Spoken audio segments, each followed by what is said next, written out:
Assalamualaikum everyone. Hi friends, welcome back to Azrin Cooking Fest. I hope you all are doing well. இன்னும் ஒரு இன்ட்ரெஸ்டிங்கான வீடியோல உங்களை சந்திக்கிறதுல ரொம்பவுமே சந்தோஷம். இன்னைக்கு நாங்க பார்க்க போறது வந்து பாபத் பெட்டிஸ் எப்படி செய்யறதுன்றது, அதுவும் பபிள்ஸ் எதுவும் வராம பெர்ஃபெக்ட்டான முறையில குயிக் அண்ட் ஈஸியா எப்படி பெட்டிஸ் செய்யறதுன்றதும் ஒரு இஃப்தார் அரேஞ்ச்மெண்ட் தான் பார்க்க போறோம். அந்த இஃப்தார் அரேஞ்ச்மெண்ட் வந்து முழுக்க நான் தனியா செஞ்சுதான். ஸோ அது எல்லாம் எப்படி பெர்ஃபெக்டா ஈஸியாக செஞ்சு முடிக்கலும் ஒருத்தராலன்னு சொல்கிறது டிப் அண்ட் ட்ரிக்ஸ் நான் சொல்லியிருப்பேன். ஸோ வீடியோ ஸ்கிப் பண்ணாமல் வீடியோ ஃபுல்லாக பாருங்கள். வாங்க இப்போ வீடியோக்குள்ளே போய் பார்க்கலாம்.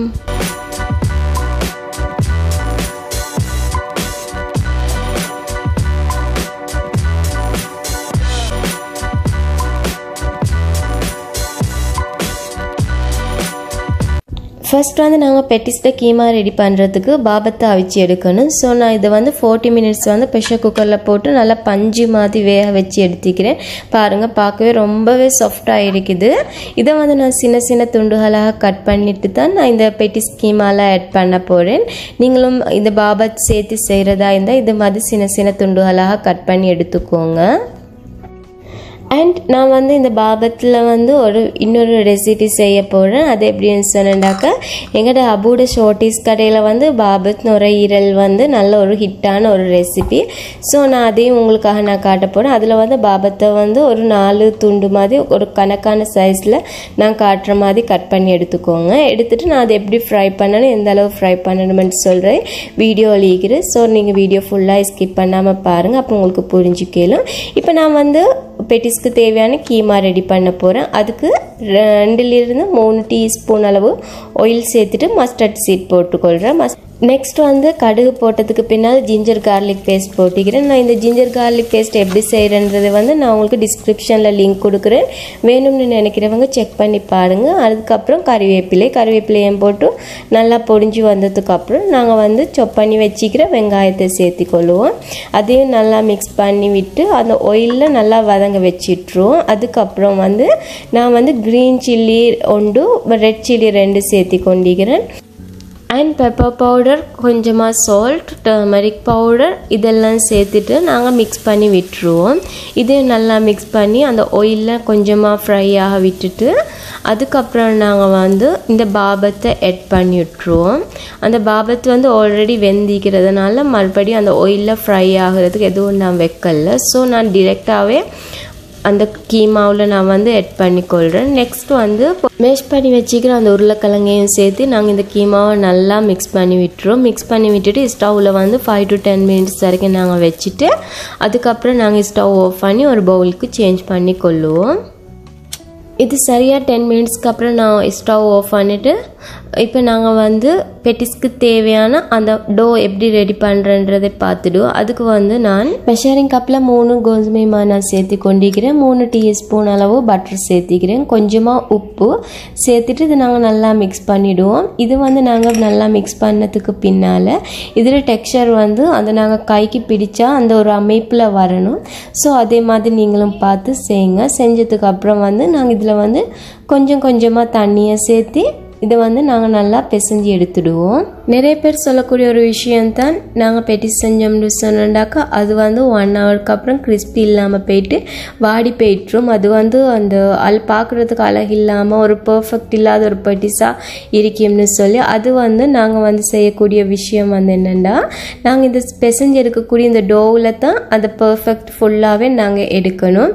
ஸோ அதுக்கு வந்து நாங்கள் வந்து இந்த டோ பிசையும் போது கொஞ்சம் தான் தண்ணி சேர்த்துட்டு டோ வந்து நல்லா ஹெவியாக இருக்கணும், சாஃப்டாக இருக்கக்கூடாது. சப்போஸ் நாங்கள் பிசைஞ்ச அந்த டோ வந்து சாஃப்டாக இருந்தோம்னு சொன்னால் ரோல் பண்ணுறது ஈஸி.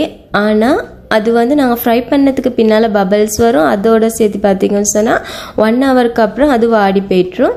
சப்போஸ் நீங்கள் வந்து அது டோ வந்து தண்ணி கொஞ்சம் கூட சேர்த்து பட்டு அது சாஃப்டாக ஆகிடுச்சுன்னு சொன்னாக்கா நீங்கள் ரெஃப்ரிஜிரேட்டரில் வந்து ஒரு 30 மினிட்ஸ்மே அந்த டோவை வச்சுட்டு ரோல் பண்ணி அதுக்கப்புறம் ஃப்ரை பண்ணி எடுத்துக்கோங்க. இன்னும் ஒரு விஷயம் என்னென்னா, இது வந்து நாங்கள் ரோல் பண்ணும்போது டைல்லையோ அந்த சப்பாத்தி கட்டையிலையோ ஒட்டாமக்கே இருக்கணும். இந்த டோட கன்சிஸ்டன்சி வந்து அப்பயும் பர்ஃபெக்டாக இருக்குது. அண்ட் இதில் வந்து நாங்கள் தொடுமாவோ ஆயிலோ ஆட் பண்ணாமல் தான் இதில் வந்து நாங்கள் முழுக்க ரோல் பண்ணிக்கணும். இந்த அளவு திக்னஸில் இருந்தால் போதும். எங்களுக்கு இதை விட நல்லா துணியாக்கினான்னு சொன்னடா பெட்டிஸ் வந்து நல்லா உடஞ்சி போப்பாக்கும். ஸோ இந்த அளவு திக்னஸில் ஈக்கணும். அதோடு நீங்கள் வந்து இந்த பெட்டிஸ் வந்து ஒன்றொன்னா ரோல் பண்ணி ஒன்றொன்னா செய்யவானா மொத்தமாக ரோல் பண்ணி வச்சுட்டு அதுக்கப்புறம் கொஞ்சம் கீமா வச்சு செஞ்சு எடுத்துக்கோங்க. அதுவும் ஈஸி வே தான். ஸோ இதே மாதிரி உங்களுக்கு நான் சொன்ன ஒவ்வொரு மெத்தடையும் நீங்கள் ஃபாலோ பண்ணி செஞ்சீங்கன்னு சொன்னால் உங்களுக்கு ஒரு பர்ஃபெக்டான ஒரு பெட்டிஸ் செஞ்சு எடுக்கலும். ஒரு துளி அளவு சரி பபிள்ஸ் வராமைக்கு அந்த கொஞ்சம் கூட கிறிஸ்பி மாறாமைக்கு மார்னிங் ஃப்ரை பண்ணால் கூட ஈவினிங் வரைக்கும் அதே கிறிஸ்பியோடு இருக்கிறதுக்கு நான் சொன்ன ஒவ்வொரு டிப்பையும் நீங்கள் ஃபாலோ பண்ணி செஞ்சீங்கன்னு சொன்னா உங்களுக்கு வந்து ஈஸியாக சிம்பிளாக அந்த பர்ஃபெக்டான ஒரு பெட்டிஸ் செஞ்சு எடுக்கலும். ஸோ நீங்களும் ட்ரை பண்ணி பாருங்கள். ட்ரை பண்ணி பார்த்துட்டு உங்கள் ஃபீட்பேக் என்னன்றதை காமெண்ட்ஸ் பாக்ஸில் சொல்லுங்கள். ஜென்ரலாக எல்லாரும் பெட்டிஸ் செய்கிறேன்னு சொன்னாக்கா அது கஷ்டமான ப்ராசஸ்ன்னு சொல்லி அதை அவாய்ட் பண்ணுவீங்க. அது எதுவுமே இல்லாமல் உங்களுக்கு ஈஸியாக குயிக்காக செய்கிற மாதிரி தான் நான் உங்களுக்கு சொல்லி கொடுத்துருக்கேன். இதில் வந்து நான் உங்களுக்கு 3 டிசைனில் பெட்டிஸ் சொல்லி கொடுத்துருக்கிறேன். அந்த 3 டிசைன் என்னென்னு பார்த்தீங்கன்னு சொன்னால் 2 டிசைன் வந்து ஃபாக் வச்சு செய்கிறது தான். இப்படி ஒரு மெத்தடில் உங்களுக்கு செஞ்சு எடுக்கலும். இன்னொன்று வந்து பெட்டிஸ்க்குன்னு சொல்லி கடைகளில் வந்து அவைலபிளாக கிடைக்கும். பெட்டிஸ் அச்சு அந்த டிசைனையும் யூஸ் பண்ணி உங்களுக்கு வந்து அந்த பெட்டிஸ் செஞ்சு எடுக்க இயலும். ஆனால் ஃபோக்கில் வந்து எங்களுக்கு விரும்பினமாக ஒரு டிசைனில் போட்டு செஞ்சு எடுக்கலும். உங்களுக்கு எந்த டிசைன் விருப்பமோ அதை பார்த்து நீங்கள் செஞ்சு எடுங்க. எங்களோட வீட்டில் வந்து இஃப்தார் அரேஞ்ச்மெண்ட் நான் ரெடி பண்ணினேன். அதுக்காக நான் செய்யப்பட்ட இந்த பெட்டிஸ் தான். ஸோ அதை வந்து உங்களுக்காக வீடியோ எடுப்போம்னு சொல்லி நான் இந்த வீடியோ எடுத்து வச்சுக்கிறேன். இது வந்து இஃப்தார் அரேஞ்ச்மெண்ட் செய்கிறது வந்து கஷ்டமான ஒரு ப்ராசஸாக எல்லாரும் நினைப்பீங்க. கண்டிப்பாக இல்லை. அது ஈஸி அண்ட் குயிக்காக நான் செய்கிற மாதிரி உங்களுக்கு சொல்கிறேன். இப்போ நான் பெட்டிஸை வந்து இந்த மாதிரி ஷேப்பில் நான் செஞ்சு எடுக்கிறேன். இது வந்து விருப்பம்னு சொன்னால் நீங்கள் இப்படி செஞ்சு எடுத்துக்கோங்க. இந்த பெட்டிஸ் வந்து ஃப்ரை பண்ணுறதுல முக்கியமான ஒரு விஷயம் இருக்குது. இந்த பெட்டிஸ் வந்து ஃப்ரை பண்ணும்போது தட்டையான ஒரு பாத்திரத்தில் ஆயில் ஊற்றி நாங்கள் ஃப்ரை பண்ணினோம்னு சொன்னால் கூட அது வந்து லோ ஃப்ளேம் மீடியம் ஃப்ளேமாக இருந்தால் எதுவாக இருந்தாலும் அந்த பெட்டிஸில் வந்து பபிள்ஸ் கண்டிப்பாக வரும். அது டோ எப்படி செஞ்சாலும் ஓகே, அதில் பபிள்ஸ் கண்டிப்பாக வரும். ஸோ அந்த தட்டையான பாத்திரத்தில் நாங்கள் பெட்டிஸ் ஃப்ரை பண்ணுறதை அவாய்ட் பண்ணிக்கோங்க. இது மாதிரி மூழ்கக்கூடிய ஒரு பாத்திரத்தில் ஆயிலை ஊற்றி லோ ஃப்ளேமில் வைங்க. ஹை ஃப்ளேமில் கூட ஆயில் ஹீட் ஆக தேவையில்லை. மீடியம் ஃப்ளேமில் ஆயில் ஹீட்டாக விட்டுட்டு லோ ஃப்ளேமில் வச்சு ஃப்ரை பண்ணுங்கள். டைம் கொஞ்சம் கூட போனாலும் பரவாயில்ல. பெட்டிஸ் வந்து நாங்கள் எதிர்பார்க்குறத விட பர்ஃபெக்டான ஒரு இதில் தான் வரும். ஸோ கண்டிப்பாக நீங்கள் லோ ஃப்ளேமில் வச்சு ஒவ்வொன்றா ஃப்ரை பண்ணி எடுத்துக்கோங்க. ஸோ நான் பெட்டிஸ் டோ பிசைறதுல இருந்து அது ஃப்ரை பண்ணுற மெத்தட் வரைக்கும் நான் சொல்லிக்கிறேன். நான் சொன்ன ஒவ்வொரு ஸ்டெப்பையும் நீங்கள் ஃபாலோ பண்ணி செய்யுங்க. இப்போ வந்து பாபத் எப்படி ஃப்ரை பண்ணணும்னு நான் சொல்ல போகிறேன். அதுக்கு வந்து ஆயில் மீடியம் ஃப்ளேமில் ஹீட் ஆனால் போதும். அது வந்து நாங்கள் ஃப்ரை ஆக விடுறது வந்து ஒரு 10 மினிட்ஸ் போட்டால் போதும். நல்லாவே கிறிஸ்பியாகி வரணுமென்று இல்லை, ஒரு அளவு நார்மலான ஒரு கிறிஸ்பியில் இருந்தால் போதும் எங்களுக்கு. அதுக்கப்புறம் வந்து நாங்கள் இதை வந்து ஆயில் ஃபில்டர் பண்ணி விட்டுட்டு கொஞ்சமாக மிளகுத்தூள், உப்பு அண்ட் லெமன் இது 3ஐயும் நாங்கள் சேர்த்து நல்லா மிக்ஸ் பண்ணி எடுத்துடுவோம். இது மாதிரி நீங்களும் பாபத் கொண்டு வந்து ட்ரை பண்ணி பாருங்கள். உண்மையிலேயே உங்களுக்கு வந்து இது ரொம்ப பிடிச்ச ஒரு ரெசிபியாக இருக்கும்.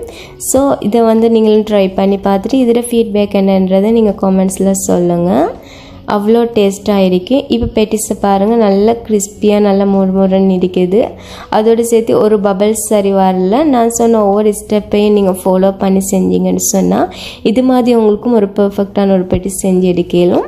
இப்போ நாங்கள் வந்து இஃப்தார் அரேஞ்ச்மெண்ட் வந்து நான் சொன்ன மாதிரி எப்படி செஞ்சேன்றதை நான் உங்களுக்கு சொல்கிறேன். நான் எங்கள்கிட்ட வீட்டில் செஞ்ச இஃப்தாருக்கு இன்வைட் பண்ணுறதுக்கு 2 நாளைக்கு முன்னாடி நான் எல்லா ஷோட்டிஸையும் நான் செஞ்சு ஃப்ரீசர் பண்ணி விட்டுட்டேன். அது வந்து ரோல்ஸ், சமோசா, பெட்டிஸ் இது 3ஐயும் நான் ஃப்ரீசர் பண்ணிவிட்டு பன்னோட கீமாவை செஞ்சு அதையும் நான் வந்து ரெஃப்ரிஜரேட்டரில் போட்டு வச்சுட்டேன். ஸோ வந்து நான் அந்த டேயில் வந்து இஃப்தாருடைய அந்த டேயில் வந்து ஒரு 2:30க்கெல்லாம் வந்து நான் எல்லாம் எடுத்து ஃப்ரை பண்ணிட்டேன். அது ஃப்ரை பண்ணின வந்து பார்த்தீங்கன்னு சொன்னால் நான் பண்ணலை. அது வந்து எங்களோட மாமி, மைனி அண்ட் தாத்தா, என் ஹஸ்பண்டு ஒய்ஃப் அவங்க தான் பார்த்து எல்லாம் செஞ்சாங்க. ஸோ எனக்கு இஃப்தாருடைய நாளில் வந்து எந்த ஒரு வேலையும் இல்லை. நான் முன்கூட்டி எல்லா ஷோட்டிஸையும் செஞ்சு ஃப்ரீசரில் போட்டு வச்சதுனால எனக்கு எந்த ஒரு வேலையும் அந்த நாளில் ஈக்கல்ல. எல்லாமே அவங்க தான் பார்த்து செஞ்சாங்க.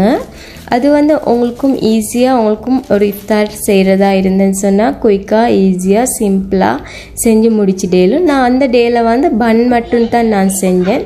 அப்போ இது வந்து நான் பன்னை செஞ்சு முடிச்சுட்டு எங்கள்ட மைனி வந்து அது டெக்கரேட் பண்ணுறாங்க. இது வந்து என் ஹஸ்பண்டை தாத்தா அவங்க வந்து வாட்டர்மெலன் வெட்டுறாங்க. எனக்கு வந்து எந்த ஒரு வேலையும் இருக்கலை, பன் செய்கிறது மட்டும். எங்களோட மாமி வந்து எல்லாம் ஃப்ரை பண்ணி எடுத்தாங்க. அண்ட் இந்த பன்னோட ரெசிபி வந்து நான் இன்ஷால்லா நெக்ஸ்ட் வீடியோவில் உங்களுக்காக அப்லோட் பண்ணுறதுக்கு ட்ரை பண்ணுறேன்.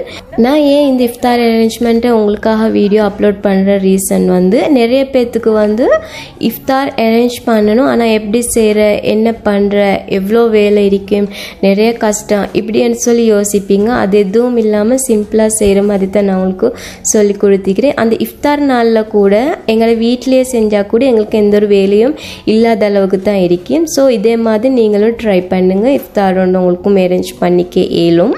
நான் இன்றைக்கி செஞ்சது வந்து patties, rolls, samosa and fish bun. அதுக்கப்புறம் வந்து பப்பாயா ட்ரிங்க் கொண்டு ஒரு வாட்டர்மெலன் கொண்டு வந்து கட் பண்ணிக்கிறேன். இவ்வளோ தான். இதெல்லாம் செஞ்சு நாங்கள் ஒரு இஃப்தாரை வந்து சிம்பிளாக ஒரு ஈஸியாக பர்ஃபெக்டாக செஞ்சு முடிச்சிட ஏலும். நிறைய பேர் யோசிக்கிற ஒரு விஷயம் தான் இஃப்தார் அரேஞ்ச் பண்ணுறேன்னு சொன்னாக்கா நாங்கள் எங்கே ஷோர்ட்டிஸ் ஆர்டர் கொடுக்கலாம், எங்கே பர்ஃபெக்டாக கிடைக்கும், இது தான் நீங்கள் யோசிப்பீங்க. ஆனால் இது எதுவும் யோசிக்காமக்கி நீங்கள் தனியாலாம் இருந்தால் கூட உங்களுக்கு இதை ஈஸியாக செய்யக்கூடிய ஒவ்வொரு ஸ்டெப் பை ஸ்டெப் தான் நான் உங்களுக்கு சொல்லி கொடுத்துக்கிறேன். நீங்களும் இன்ஷா அல்லாஹ் எதிர் வரக்கூடிய ரமலானில் வந்து ட்ரை பண்ணுங்கள் இஃப்தாரோட அரேஞ்ச்மெண்ட் செய்கிறதுக்கு. ஸோ இது நீங்களே செஞ்சு போட்டு நீங்கள் உங்கள் ஃபீட்பேக் இருக்கும், அப்பாடா இதெல்லாம் ஈஸியான ஒரு மெத்தட் தான், ஈஸி வேன்னு சொல்லி நீங்களே சொல்லுவீங்க. ஸோ இதே நீங்களும் ட்ரை பண்ணி பார்க்கணும்னு சொல்லித்தான் நான் உங்களுக்கு இந்த ஐடியாஸ் வந்து கொண்டு வந்திக்கிறேன். அண்ட் இதில் காட்டுற சமோசா அண்ட் ரோல்ஸ் ரெசிபி வந்து நான் முன்கூட்டி அப்லோட் பண்ணிக்கிறேன். யாரெல்லாம் பார்க்கலையோ நான் டிஸ்கிரிப்ஷனில் லிங்க் கொடுக்குறேன், செக் பண்ணி பாருங்கள். இன்றைக்கி நாங்கள் பார்த்த ரெசிபி வந்து பெட்டிஸ் வந்து கொஞ்சம் கூட ஒரு பபிள்ஸ் வராமக்கி கிறிஸ்பி மாறாமல் எப்படி ஃப்ரை பண்ணணுமென்றதையும் பாபத்தை எப்படி ஃப்ரை பண்ணுறதையும் சிம்பிளாக குயிக்காக எங்களுக்கு தனியால் நின்று ஒரு இஃப்தார் அரேஞ்ச்மெண்ட் செய்யக்கூடிய ஒரு மெத்தடையும் நான் உங்களுக்கு சொல்லி கொடுத்திக்கிறேன். இந்த வீடியோ உங்களுக்கு யூஸ்ஃபுல்லாக இருக்கும்னு நான் நினைக்கிறேன். அப்படி யூஸ்ஃபுல்லாக இருந்தேன்னு சொன்னாலும் லைக் பண்ணுங்கள், ஷேர் பண்ணுங்கள். யாரெல்லாம் ஃபஸ்ட் டைம் பார்க்குறீங்களோ மறக்காமல் சப்ஸ்கிரைப் பண்ணுங்கள். இது மாதிரி இன்னும் ஒரு இன்ட்ரெஸ்டிங்கான வீடியோவில் உங்களை சந்திக்கும் வரை உங்களிடமிருந்து விடைபெறுவது உங்கள் அர்ஜுன் என்றும். டேக் கேர், பாய் பாய்.